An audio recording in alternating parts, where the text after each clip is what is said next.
आदरणीय मंच, उपस्थित शेतकरी बांधव आणि उपस्थित सर्व आयोजक, ॲग्रोव्हिजनच्या या सत्राकरता शेतीस मधुमक्षिका पालन शेतीस एक जोडधंदा या विषयावर शेतकऱ्यांसोबत संवाद करण्याकरता मला इथे बोलावण्यात आलेला आहे। मी माझा आधी परिचय आपणाला करून देतो आहे। मी कृषी महाविद्यालय नागपूर इथे प्राध्यापक असून मधुमक्षिका पालनावर या विषयावर आपल्यासोबत संवाद साधणार आहे। इथे उपस्थित असलेले एक सक्सेसिव्ह फार्मर आहेत, ते पण इथे आलेले आहेत। मधुमक्षिका पालन आजच्या स्थितीला किती चांगलं आपल्या शेतामध्ये आपण करू शकतो त्या विषयावर मी बोलणार आहे। सद्यस्थितीमध्ये मी कृषी विज्ञान केंद्र सेलसुरा इथे विषय तज्ञ म्हणून कार्यरत आहोत। कीटकशास्त्र या विभागामध्ये कार्यरत असल्याकारणाने मधुमक्षिका पालनाच्या बाबतीत मला आज इथे बोलायचं आहे। उपस्थित शेतकरी जरी कमी असले तरी जेवढे शेतकरी असतील तेवढे शेतकऱ्यांचा लाभाचा आणि कामाचा हा विषय आहे। मागील काही दशकापासून आपल्या भागामध्ये म्हणजे भारतामध्ये जर विचार केला तर मागच्या ज्या 5 ते 6 दशकापासून मधुमक्षिका पालन हा जोडधंदा होऊ शकतो का याबद्दल चर्चा सुरू आहे आणि जवळपास आपल्या विभागामध्ये आपल्या महाराष्ट्रामध्ये याच्याकरता 5 लाख पेट्यांची गरज आहे, परंतु 5 लाख पेट्यापैकी फक्त 35,000च पेट्या आपल्या महाराष्ट्रामध्ये उपलब्ध आहे जवळपास आजच्या स्थितीमध्ये। तरी पण शेतकऱ्यामध्ये काही त्याच्याबद्दलच्या भीती आहे आणि ह्या भीती आपल्याला टाळणं अत्यंत गरजेचं आहे। साहेब, आपण मधुमक्षिका पालन करत असताना माशी चावेल का ही पहिली भीती आहे आणि हे कसं करायचं, हे तंत्र किती कठीण आहे याच्याबाबत शेतकऱ्यांमध्ये थोडासा संभ्रम आहे। कारण आपण आग्या माशाचं मोहोळ बघतो किंवा आपल्या गावराणी माशेचं मोहोळ बघतो, परंतु मोहोळ बघत असताना मोहोळ झाडण्याचं सुद्धा आपण टेक्निक जर व्यवस्थित वापरलं तर काही लोकांना त्याच्या बाबतीतलं टेक्निक आपल्याला माहीत आहे, पण तरी पण दिवसेंदिवस होणारा कीटकनाशकाचा वापर आणि कीटकनाशकाच्या वापरामुळं आपल्या मधुमक्षिका पालनावर होणारा त्याचा दुष्परिणाम ही कुठेतरी योग्य ठिकाणी ध्यानात घेण्यात येणारी गरज आहे। काय झालं, भारत देश जरी स्वतंत्र झाल्यानंतर पहिली क्रांती घडवायची होती ती हरित क्रांती घडवायची होती आणि हरित क्रांती घडत असताना आपल्याला न्यू टेक्नॉलॉजी आपल्याला वापरायची होती आणि नवीन टेक्नॉलॉजी वापरत असताना आपल्याकडनं पुष्कळ काही चुका झालेल्या आहेत, परंतु चुका जरी झालेल्या असेल तरी ती काळाची गरज होती। काळाची गरज म्हणजे कशी की आपण आपल्या मुख्य मुद्द्यावर पुढे येऊ, परंतु मधुमक्षिका पालनाकरता ही गोष्ट तुम्हाला सांगणं अत्यंत गरजेचं आहे। ज्याप्रमाणे आपल्या इथं डीडीटी आपण सर्वप्रथम डीडीटीचा वापर केलो, पहिल्या याच्यामध्ये आपण डीडीटीचा वापर केला। गावागावामध्ये डीडीटीचं प्रमाण आपण प्रत्येक वेळेला फवारायचं। काळ असा होता की ग्रामपंचायतीमध्ये मोठ्या प्रमाणामध्ये ड्रम यायचे डीडीटीचे आणि त्या ड्रम मधनं आपण पावडर फवारणी करत होतो आणि ही पावडर फवारणी करत असताना ह्या फवारणीच्या माध्यमातून हे डीडीटी जमिनीत मिसळत होतं आणि हे जमिनीत मिसळल्यानंतर हे मनुष्याच्या शरीरात सुद्धा जात होतं। आता ते कसं जात होतं तर आपल्याला असं लक्षात येईल की ज्या वेळेला देश स्वतंत्र झाल्याच्या नंतर आपल्याला आपण कीटकनाशकाचा अतिवापर केला. कीटकनाशकाचा वापर करत असताना आपल्याला त्या कीटकनाशकाचे दुष्परिणाम सुद्धा जाणवायला लागले. बालमृत्यूचं प्रमाण त्याच्यामुळं वाढलं. आता बालमृत्यूचं प्रमाण वाढलं हे कसं लक्षात आलं की प्रत्येक मुलाला आईचं दूध मिळेल असं नव्हतं, परंतु ज्या ज्या मुलाला आईचं दूध नाही मिळालं त्यांनी डब्याच्या दुधाचा सुद्धा वापर केला आणि डब्याच्या दुधाच्या वापरामधून त्यांना असं आढळलं की याच्यामध्ये सुद्धा डीडीटीचं प्रमाण मिली मायक्रॉन मध्ये आहे. आता मिली मायक्रॉन मध्ये प्रमाण असल्यानंतर लहान मुलाला जर ते दूध पाजल्या गेलं तर त्याच्यापासून त्याचा पुष्कळशा मुलांना मृत्यू यायला लागला होता. आणि ह्या सर्व गोष्टीचा आपल्याला आढावा घेतल्यानंतर वर्ल्ड हेल्थ ऑर्गनायझेशन त्याचा आढावा घेऊन त्या वर्ल्ड हेल्थ ऑर्गनायझेशननी असा सल्ला दिला की इथलं जे बालमृत्यूचं प्रमाण आहे हे जास्त वाढत आहे. त्याच्या मागचं कारण म्हणजे प्रमाण हे त्यांच्या शरीरामध्ये रक्तामध्ये आढळून येत आहे. मग हे झालं कसं तर जो कीटकनाशकाचा वापर आपण हरित क्रांती करता केला, हरित क्रांती घडवण्याकरता रासायनिक कीटकनाशकाचा वापर आपण केला आणि त्याचा दुष्परिणाम होणाऱ्या फळफळावामध्ये, त्याचा दुष्परिणाम होणाऱ्या आपल्या ज्या भाजीपाला पिकामध्ये होणारा परिणाम हा तिथल्या खरीप हंगामातील येणाऱ्या त्या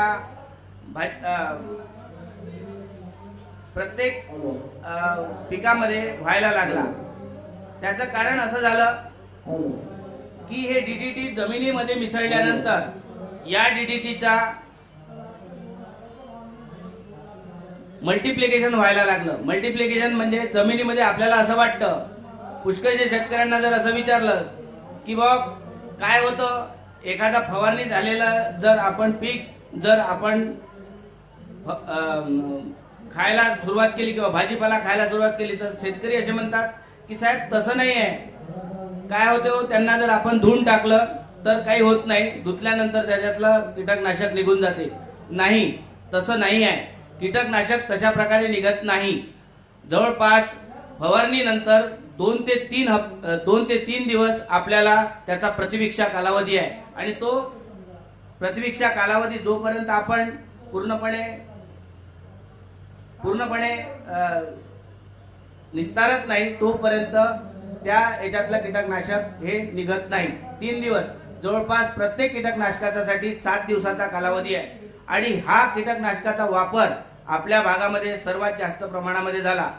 तरी पण महाराष्ट्रामध्ये जर विचार केला आणि विदर्भामध्ये विचार केला तर हा कीटकनाशकाचा वापर आपल्या इथे कमी प्रमाणात झाला. याचा जास्त वापर हा त्या मधुमक्षिका पालनाकरता अडसर ठरला. म्हणजे कसं की ह्या कीटकनाशकाच्या वापरामुळं होणारं परागीकरण हे झालेलं नाही. काय झालं की आतापर्यंत झालेल्या सर्वेमध्ये असं आढळून आलं आहे की जे काही मधुमक्षिका पालनाकरता जी काही गोष्ट लागते त्याकरता परागीकरण आणि परपरागीकरण हे व्हायला पाहिजे. परपरागीकरण आणि परागीकरण कसं होतं की एका फुलावर स्त्री बीजावर पुरुष बीजावर जर स्त्री बीजावर जर पुरुष बीजांड जर आढळलं तर त्याला परागसिंचन असं आपण म्हणतो. परंतु 80% आपल्या ज्या आपले जे पिकं आहे त्या पिकामध्ये 80% पिकं असे आहे की ज्यामध्ये आपल्याला परागसिंचन हे होत असतं. परंतु होणारा ज्या कीटकनाशकाचा वापर आहे, अति कीटकनाशकाचा वापर त्याला आपल्याला अडसर ठरत आहे. म्हणून आपल्याला होणारा कीटकनाशकाचा वापर हा सुद्धा कमी करणं अत्यंत गरजेचं आहे. आणि कीटकनाशकाचा वापर करताना जैविक कीटकनाशकाचा जर वापर आपण केला तर जे काही कीटक आहे असे कीटक जे आपल्याला ज्याच्यामुळे फायदा होतो, म्हणजे फायदा देणारे कीटक आहे, जसे रेशीम कीटक आहे आणि आपल्याला मधमाक्षिका पालन करणारे कीटक आहे. हे कीटक आपल्याला उपयुक्त कीटकामध्ये याची गणना होते. हे कीटक जर आपल्याला वाचवायचे असेल तर कीटकनाशकाचा होणारा अतिवापर आपण टाळायला पाहिजे. तर त्याकरता शेतकऱ्यांनी जैविक कीटकनाशकाचा जर वापर केला तर पुढल्या पिढीसाठी आपल्याला होणारा कीटकनाशकापासून होणारा दुष्परिणाम हा टाळून आपल्याला मधमाशी पालनाचं तंत्र अवगत करता येईल. आणि हे करत असताना आपण विकसित देशामध्ये जर विचार केला तर या गोष्टीवर जास्त प्रमाणामध्ये लक्ष दिलं जातं, परंतु आपल्या इथले शेतकरी काही आम्ही असे बघितले आहे की आजच फवारा आणि दुसऱ्या दिवशी बाजारात आणा. ही गोष्ट मला एका कीटकनाशकाच्या दुकानामध्ये, म्हणजे लोढियाचं कीटकनाशक केंद्र आहे, त्या केंद्रामध्ये मी इथले आपल्या नागपूर जिल्ह्यातलेच काही शेतकरी होते, तिथे मी बघितलं ते काही इन्सेक्टिसाइड खरेदी करत होतो. एक जवळच असं उदाहरण सांगतो की भाजीपाला पिकावर कीटकनाशक फवारणी करताना त्यांनी असं आढळलं की असे जहाल कीटकनाशक, त्या कीटकनाशकाच्या दुकानदाराला विचारतात की साहेब असं करा ना, चांगलं महागवालं कीटकनाशक द्या. मी म्हटलं कशासाठी तुम्ही नेऊन राहिले एवढे जहाल कीटकनाशक? तर ते म्हणाले की साहेब या कोबीवरची अळी काही लवकर, डायमंड ब्लॅकबाथ नावाची जी अळी आहे ही काही लवकर कंट्रोल होत नाही, तर याच्याकरता आम्हाला चांगलं जहाल कीटकनाशक 4,000 रुपये किमतीचं आहे ते द्या. मी म्हटलं एवढ्या प्रमाणामध्ये जे असलेलं इन्सेक्टिसाइड आहे, सिस्टेमिक इन्सेक्टिसाइड, आणि त्याच्यामध्ये पायरेथ्रमचा वापर आहे, असं जर कीटकनाशक तुम्ही वापरत असाल तर तुम्ही पुढल्या पिढीला त्याच्यापासनं होणाऱ्या दुष्परिणामापासनं वाचू शकणार नाही. म्हणे साहेब कसं? तर म्हणे काही नाही म्हणे, जर समजून जा तर प्रत्येकाला असं वाटतं म्हणे की बा कोबी चांगली दिसायला पाहिजे, परंतु आजच्या स्थितीमध्ये आपण कोबी बघतोय तर कोबी मधलं जे तत्व आहे ते तत्व तुम्हाला गोडसर असं वाटत नाही. कोबी खात असताना आपल्याला असं कधीच वाटत नाही की बा कोबी गोडसर आहे किंवा अशा प्रकारची नाही आहे गोड. किंवा चवळीच्या शेंगाही बघा, त्याच्यामध्ये सुद्धा गुळचटपणा हा कमी झालेला आहे. तर कीटकनाशकाचा हा दुष्परिणाम आहे आणि कीटकनाशक फवारल्यानंतर जवळपास त्याचा जो प्रतिविक्षा कालावधी आहे तो 3 ते 7 दिवसाचा आहे. हा सुद्धा आपण टाळायला पाहिजे, हा सुद्धा आपण त्या प्रमाणामध्ये घ्यायला पाहिजे, परंतु तसं होत नाही. म्हणून त्याच्यापासनं तुम्ही सावध असा, जैविक कीटकनाशकाचा वापर करा आणि सोबतच आपल्याला मधुमक्षिका पालनाचा सुद्धा तंत्र आपण अवगत करा. याकरता आपण मधुमक्षिका पालनाकरता आपल्या भागामध्ये जर विचार केला तर आपण जवळपास 4 प्रकारच्या माशा आपल्या प्रभागामध्ये आपल्याला दिसून येतात. भारतामध्ये 4 प्रकारच्या माशा आपल्याला आढळून येतात.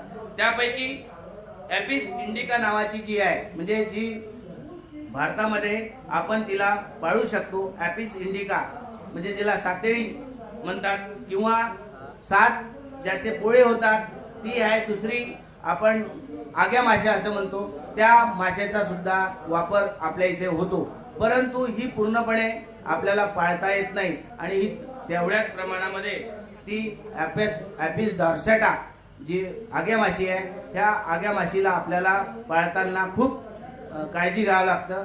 कारण ज्या वेळेला आपण या माशीचा वापर आपण म्हणजे जर पाळण्याकरता जर केला तर तिला जो फिरॅमन्स येतो, फिरॅमन्स म्हणजे काय, तिला जो वास येतो त्या वासापासून ती आपल्याला डंक सुद्धा करू शकते. म्हणून ॲपिस इंडिका आणि ॲपिस फ्लोरिया या मधमाशा आपल्याला आपल्या भागामध्ये पाळण्याकरता आपल्याला मिळालेले आहे. आणि त्याचं प्रोडक्शन महाराष्ट्रामध्ये जर विचार केला तर नाशिक, पुणे, सातारा, सांगली, कोल्हापूर आणि सह्याद्रीचा जो भाग आहे त्या भागामध्ये आपल्या दिसून येतो. विदर्भाचा जर विचार केला तर चंद्रपूर आणि गडचिरोली या जंगलाच्या भागामध्ये याच्या वसाहती आपल्याला आढळून येतात. परंतु या मधमाशा जर आपण विचार केला तर एका मधमाशाच्या घरट्यामध्ये जवळपास 15 ते 20 हजार मधमाशाचं एक कॉलनी त्याची तयार होत असते. आता 15 ते 20 हजार मधमाशामध्ये जवळपास 2 ते 3 ह्या राणी माशा सुद्धा असतात. आता 2 ते 3 राणी माशा असतात, परंतु ज्या वेळेला त्या माशा एकत्र राहतात त्यावेळेला त्यांचं राणी माशा सुद्धा जास्त प्रमाणामध्ये तिथे तयार होऊ शकतात. कामकरी माशाच्या सोबतच राणी माशी आणि त्याच्यासोबतच ह्या ज्या माशा आहेत ह्या माशा पूर्णपणे जवळपास वसाहत करून राहतात. ह्या वसाहत करून राहिलेल्या माशांना आपल्याला जवळपास 15 ते 20 हजार माशा या एका वसाहतीमध्ये त्या वास्तव्य करत असतात. हे करत असताना आपल्याला एक गोष्ट लक्षात ठेवायला पाहिजे की ह्या जवळपास आपल्या परिघामध्ये म्हणजे जवळपास 2 किलोमीटरच्या परिघामध्ये त्यांचं भ्रमण सुरू असतं. आतापर्यंतच्या झालेल्या संशोधनामध्ये असं आढळून आलं आहे की 15 ते 20% आपल्या उत्पादनामध्ये म्हणजे कृषी उत्पादनामध्ये वाढ जी झालेली आहे ती 15 ते 20% आपल्याला आढळून आलेली आहे. महाराष्ट्रामध्ये ॲपिस सॅरेना इंडिका नावाची जी माशी आहे ती सर्वात चांगली अशी माशी आहे. ती आपल्याला झाडाच्या ढोलीमध्ये किंवा नैसर्गिक वसाहतीमध्ये सुद्धा आढळून येतं. हिचा पिलावा आणि पराग, हिचा पिलावा जो आहे राणी माशा आणि हजारो कामकरी माशांच्या सोबत हिचा पिलावा आपल्या भागामध्ये आपल्याला आढळून येतो. ही सर्व माशाची पोळी आहे, याला आपल्याला एकत्र करून ठेवता येतं. याकरता आपल्याला खादी ग्रामोद्योग तर्फे एक चांगलं ट्रेनिंग दिलं जातं. शेतकऱ्यांना या ट्रेनिंगच्या दरम्यान जवळपास मला असं वाटतं की 15 ते 3 हप्त्याचं ट्रेनिंग याकरता दिलं जातं आणि त्या काळामध्ये त्यांना 800 रुपयाचं मानधन सुद्धा त्या पिरियडमध्ये मिळतं असं मला खादी ग्रामोद्योग तर्फे आम्हाला माहिती झालेलं आहे. तर याचे जर आपल्याला ट्रेनिंग जर घ्यायचं असेल तर नागपूरला बस स्टँडच्या समोर आपल्याला खादी ग्रामोद्योग केंद्र आहे. त्या खादी ग्रामोद्योग केंद्राला जर आपण भेट दिली तर त्या खादी ग्रामोद्योग केंद्रातून आपल्याला आपले नाव नोंदवता येतील आणि ज्या ज्या शेतकऱ्यांना याच्या बाबतीतलं ट्रेनिंग घ्यायचं असेल त्यांना आपल्याला तिथे जाऊन ट्रेनिंग घेता येईल. त्याकरता ट्रेनिंगची सुद्धा व्यवस्था केल्या गेलेली आहे. हा व्यवसाय जर आपल्याला करायचा असेल तर याच्याकरता एक पेटीची आवश्यकता आहे. आता या पेटीमध्ये सुद्धा 3 भाग असतात. 3 भागामध्ये आपल्याला पोळे तयार करणं आणि मधामध्ये त्या माशाचा जो मधमाशाची जो चौकट आहे त्या चौकटी लावणं हे सुद्धा आपल्याला करावं लागतं. ते करत असताना जवळपास ह्या पेट्या पुरवण्याचं जे काम आहे दत्तपूरचा सुद्धा मी तुम्हाला सुधीर पारगावकर म्हणून आहे दत्तपूरला, ते त्याचं ट्रेनिंग देत असतात आणि पेट्या सुद्धा पुरवत असतात. वर्धा जिल्ह्यामध्ये वर्ध्याच्या बाजूला दत्तपूर नावाचं गाव आहे. तिथे दत्तपूर विज्ञान केंद्र असं त्या केंद्राचं नाव आहे. तिथे तुम्हाला त्या सुधीर पारगावकर हे त्याबद्दल तुम्हाला त्याची माहिती देतील किंवा त्यांचा फोन नंबर मी तुम्हाला सांगतोय तो सुद्धा आपण लिहून घ्यावा. त्यांचा फोन नंबर आहे सुधीर पारगावकर, नाव त्यांचं लिहून घ्या, सुधीर पारगावकर 94 23 11 93 आणि 97.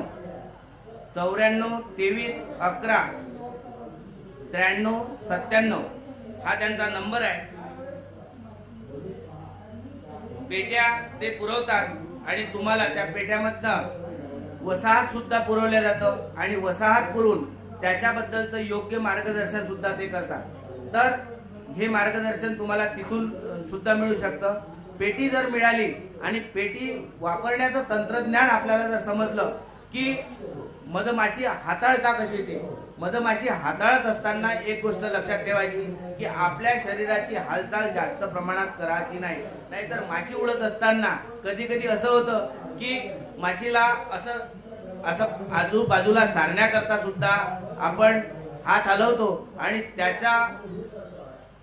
त्याचा जो गंध त्या माशीला जर झाला की नाही आपल्या आजूबाजूला काहीतरी आपल्याला खतऱ्याची घंटी आहे तर मग ती माशी त्याला डंक करतं. अन्यथा त्या माशीला हाताळताना जर व्यवस्थित तऱ्हेनं जर आपण हाताळलं तर कोणत्याही प्रकारची इजा ती माशी करत नाही. म्हणजे तुम्हाला पूर्ण कॉलन्या म्हणजे त्या ह्याच्यामध्ये ज्या चौकटी ज्या बसवल्या असतात त्या लाकडी पेटीमध्ये त्या चौकटी आपल्याला व्यवस्थितपणाने काढता येतात. याच्याकरता लागणारं जे धूर यंत्र आहे ते धूर यंत्र पण आपल्याला मिळतं. बुरखा आहे, हातमोजे आहे आणि मध काढण्याचं यंत्र आहे, सोबत सुरी आहे. ह्या सर्व वस्तू आपल्याला आपल्या खाजगी ठिकाणून सुद्धा घेता येतात. आणि कमीत कमी जर आपण जवळपास 8 ते 10 पेटीपासून जर हा व्यवसाय जर सुरू केला तर मला असं वाटतं की जवळपास 5 ते 10 हजारापासून आपली सुरुवात होऊन मग 1 ते 1.25 लाखापर्यंत सुद्धा आपल्याला याच्यापासून उत्पन्न आपल्याला मिळू शकतं.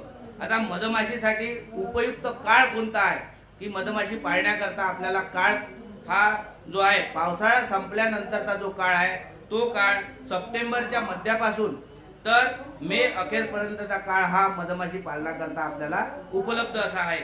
परंतु सप्टेंबर अखेर नंतर आपल्याला असं आढळून येतं की पुष्कळ प्रकारचे तण आपल्या शेतामध्ये आपल्याला दिसून येतात आणि त्याच्यावरच आपल्याला पुष्कळशा फुलांच्या वर पावसाळ्याच्या प्रतिकूल परिस्थितीनंतर आपल्याला मधाच्या जे आहे म्हणजे सप्टेंबर पर्यंत आपल्याला पावसाची थोडी परिस्थिती असते.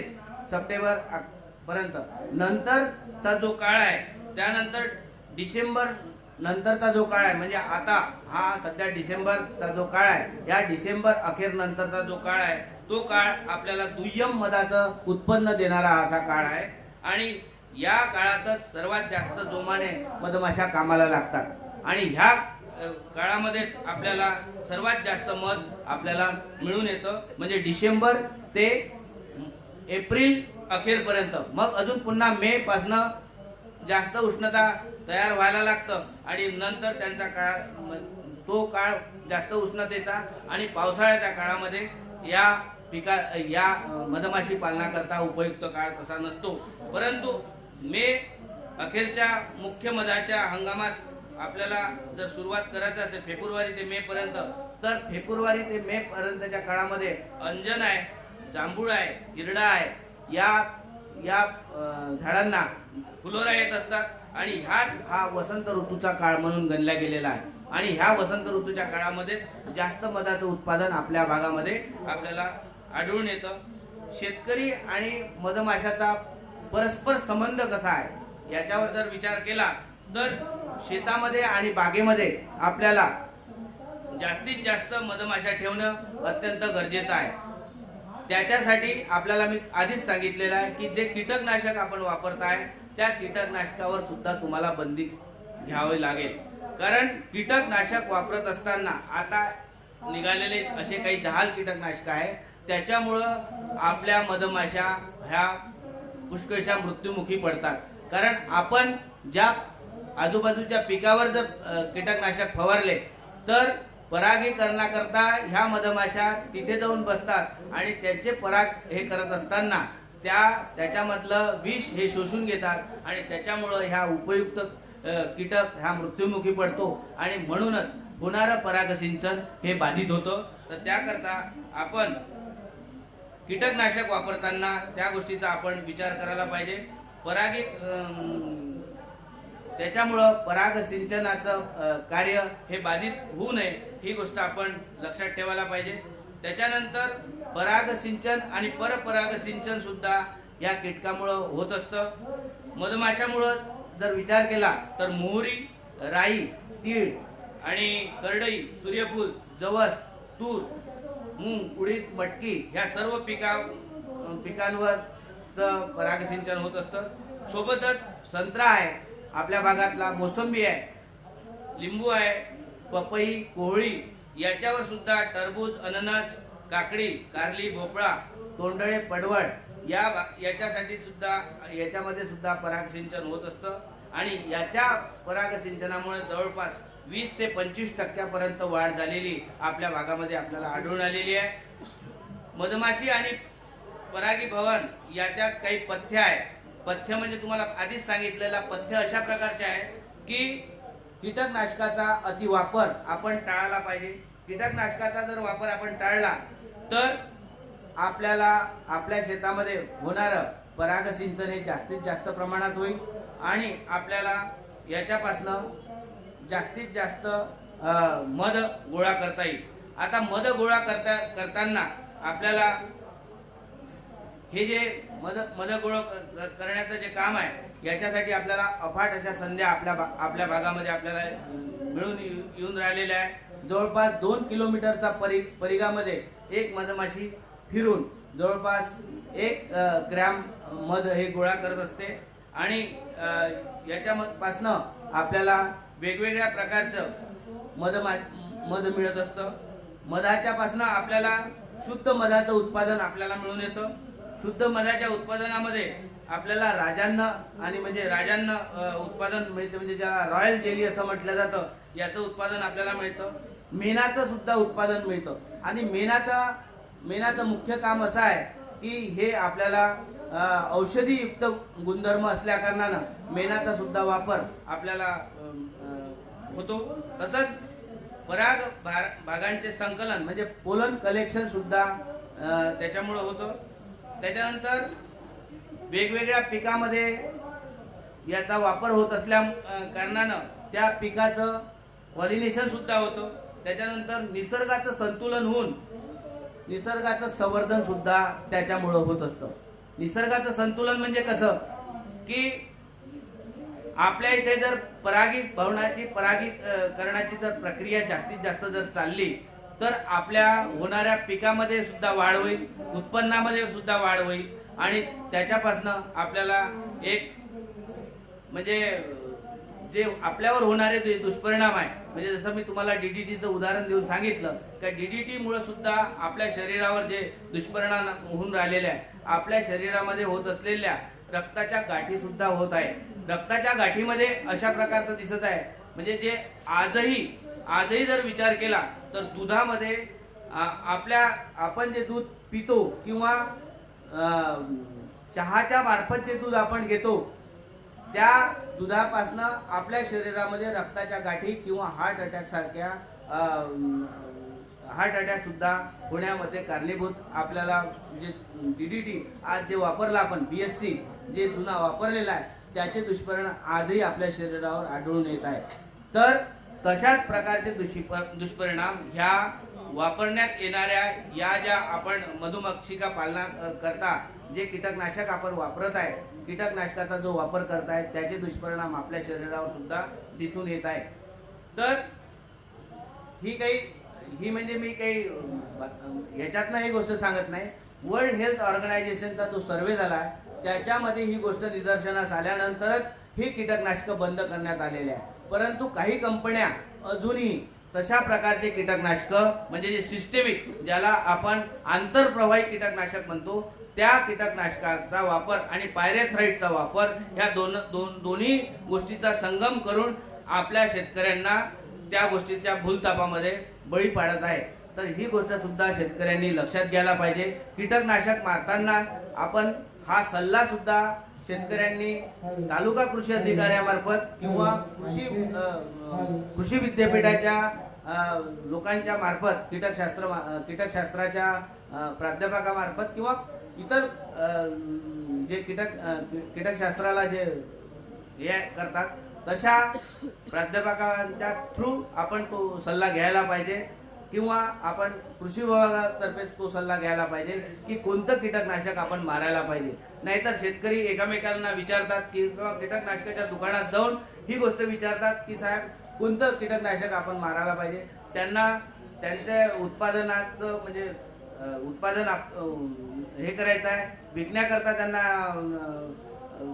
शेतकरी पाहिजेच आहे. तर त्याच्यामुळे ते लोक तशा प्रकारचा सल्ला देत नाही. त्यांना असं वाटतं की जास्तीत जास्त कीटकनाशक आपलं विकल्या गेलेलं पाहिजे. परंतु त्याचे होणारे दुष्परिणाम जर आपल्याला टाळता आले नाही तर मग काही त्या कीटकनाशकाचा फायदा होणार नाही आणि येणारी पिढी जे समोरची जी पिढी आहे ते त्याला बळी पडेल. म्हणून त्या गोष्टीचा विचार आपण करायला पाहिजे. एक उत्कृष्ट ग्रामोद्योग आहे हा ग्रामोद्योग आपण सुद्धा चांगल्या तऱ्हेने करू शकतो. याच्याकरता जागा, वीज, पाणी याची काही गरज पडणार नाही. संपूर्ण असं देशी तंत्रज्ञान आपल्या इथं आहे. शेती फुल बागायती किंवा शेतीपूरक व्यवसाय म्हणून सुद्धा याचा आपण वापर करू शकतो.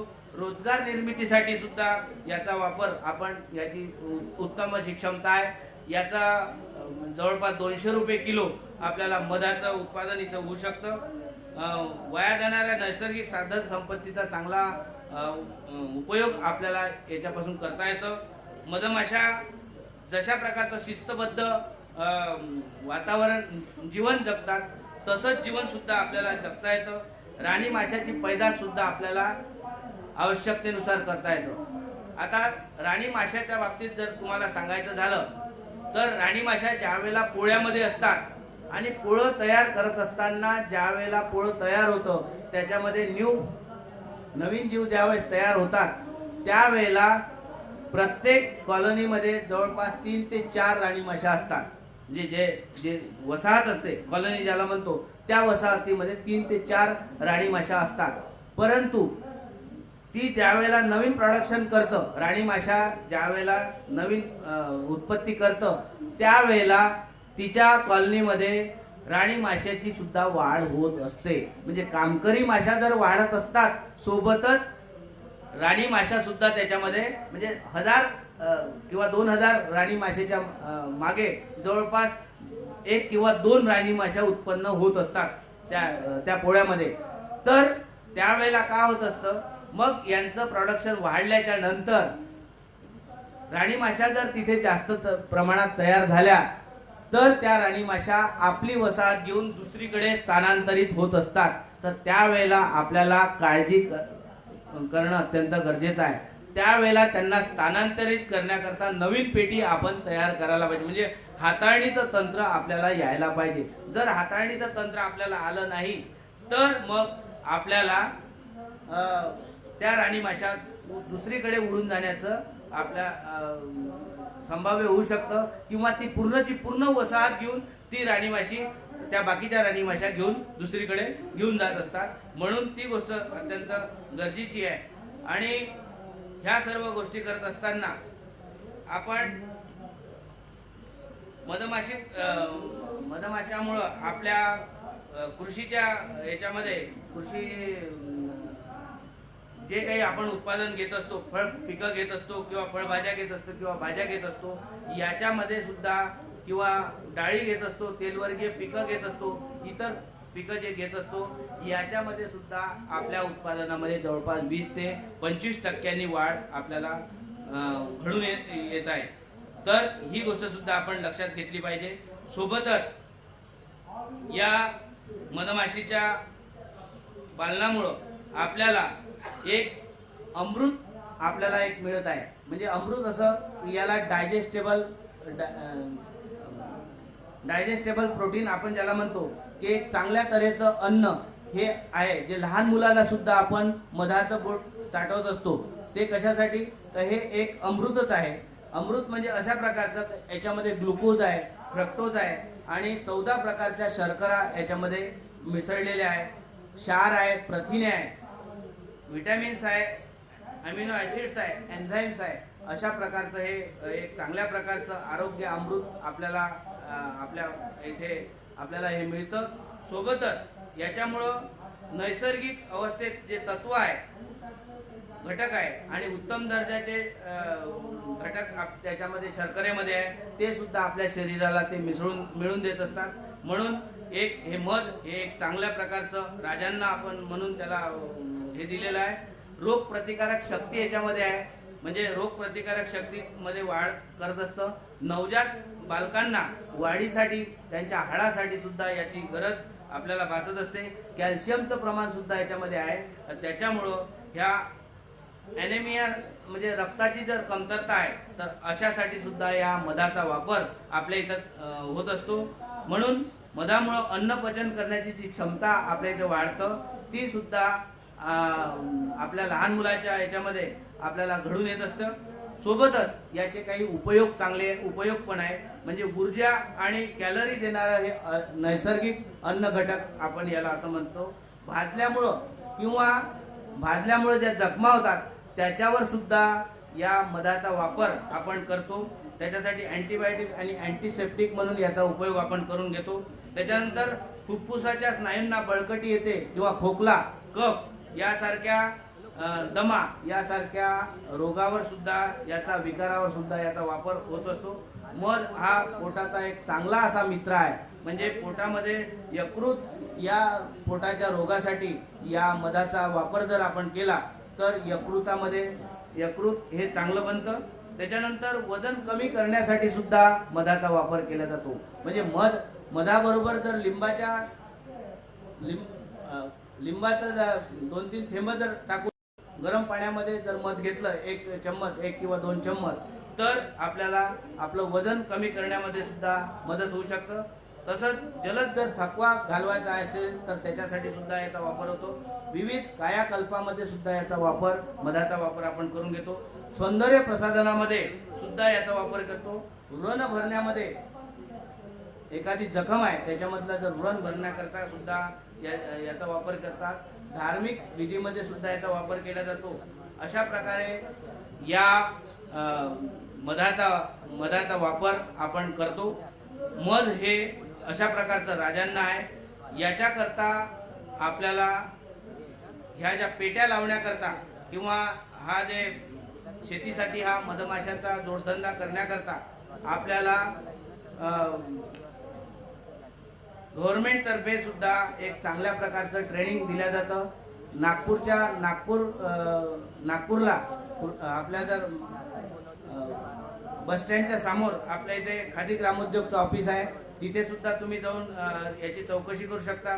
सोबतच एक अमरावतीला गुढे म्हणून ट्रेनर आहे गुढे साहेब यांचा सुद्धा तुम्ही फोन नंबर लिहून घ्या. गुढे खादी ग्रामोद्योगला आहे. त्यांचा नंबर आहे 9970527340. पुन्हा सांगतो 9970527340. पुढे साहेबांचा नंबर आहे. आणि महाबळेश्वरला सुद्धा खादी ग्रामोद्योग बोर्ड आहे. महाबळेश्वरला इथे सुद्धा मधमाशी पालनाचं एक चांगलं ट्रेनिंग आपल्याला शेतकऱ्यांना दिलं जातं. तिथे सुद्धा तुम्ही बुकिंग करू शकता. सोबतच इथे जे सुधीर पारगावकर आहेत ग्रामोद्योग विज्ञान केंद्र दत्तपूर सुधीर पारगावकर यांचा नंबर तुम्ही लिहून घ्या. 9423119397. जवळपास 4 ते 5 पेटीपासून जर हा व्यवसाय आपण सध्या सुरुवात केली तर आपल्याला या व्यवसायात जवळपास नाही म्हटलं तरी 4-5 हजारापासून सुरुवात करून तर आपण पुढे पेट्या वाढवून आपण आपल्या भागामध्ये हा व्यवसाय चांगल्या तऱ्हेने करू शकतो.